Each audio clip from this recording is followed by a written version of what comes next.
अस्सलाम वालेकुम। आज के इस वीडियो में आपको बताएंगे मछली के साथ हरगिज़ ये चीज़ें कभी भी ना खाएं। नंबर 1, मछली और अंडा एक साथ ना खाएं।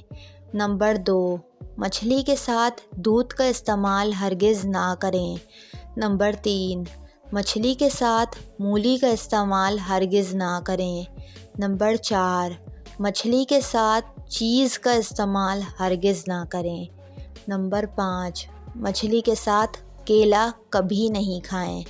नंबर 6, मछली के साथ दही का इस्तेमाल नहीं करना चाहिए। ये कुछ वो चीज़ें हैं जिनको मछली के साथ हरगिज़ नहीं खाना चाहिए।